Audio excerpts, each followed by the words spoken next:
Tonight we passed various ordinances relating to bridging between Three Rivers Ambulance Authority dispatchers, which are located some 8 to 10 or more blocks away, and the City Dispatch Center in the basement of the City County building. When we had the hearing on that, I asked Communications Director, because there had been much talk among the council members at that committee session regarding calls from the county in which TRA responded to county calls. And I said, well, let's reverse that and consider the opposite, that there are times when there are no Three Rivers Ambulance Authority ambulances in service. They also provide invalid transport, and sometimes that's out of the city limits as well. Or they're located, say, going back into service from Lutheran Hospital, and the ambulance call would be in Northeast Fort Wayne. And I asked what happens in those cases. Does the dispatcher in the basement know whether there may not be a Three Rivers Ambulance Authority ambulance in service, and how does that call return back to allow the dispatch of a township unit or a fire district unit ambulance inside the city limits of Fort Wayne? And the answer was, and I think some of the council members were surprised, but that has to then route itself back to get to the county dispatcher to have that ambulance dispatched. There are still concerns with emergency dispatch of ambulance service that are not totally solved by adopting this interface, and I think, as it was pointed out tonight, aspects such as the GIS approved last year for the police department vehicles, we don't know when that will become in service. Still those problems out there.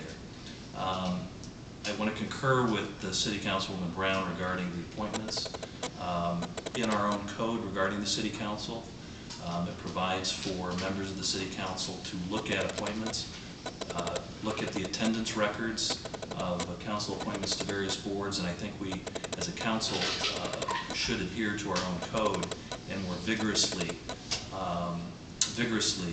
vet our own appointments to various boards and commissions. That is our duty. And talking about our duty, I'm pleased that the council joined tonight in supporting my ordinance that I introduced to require monthly financial reports from the city administration regarding all the major funds. Take the focus off the administration for a moment. It's our fiduciary duty as the fiscal body for the city of Fort Wayne to be on top of funding the distributions of tax revenue that are available, and the budget line items as we go throughout the year, not just at budget time, not just when we receive the comprehensive annual financial report, and certainly to thank our council president, Tom Smith, and for charging the co-chairs of the Finance Committee to look at budget items early this year and to get involved, and for Councilman Hines and Councilwoman Brown in accepting that duty. I think having monthly financial reports are going to assist in that. In regards to Mr. Pruitt's comments regarding Harrison Square, he's written otherwise that the financing was to have been in place at the beginning. So when we talk about the current financial condition of the United States and the difficulty borrowing, by the terms of the contract that the council approved, the financing was to have been in place at the beginning of the process, not some point midway through. And other provisions of that very same contract refer not to pulling of a permit being compliance with the construction date of December, but that their construction permits deadline was to be in September and construction was to have begun in December. And so when we have city officials who are overseeing that contract indicating that a permit is start of construction, I think we damage public support for future projects, and rather perhaps than being a catalyst, it becomes an anti-catalyst and lowers public confidence in the city.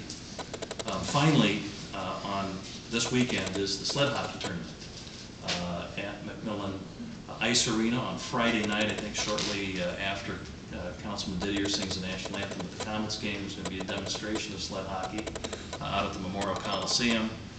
This is a sport. It's not just for folks with disabilities, but it is a sport at which those with disabilities can participate.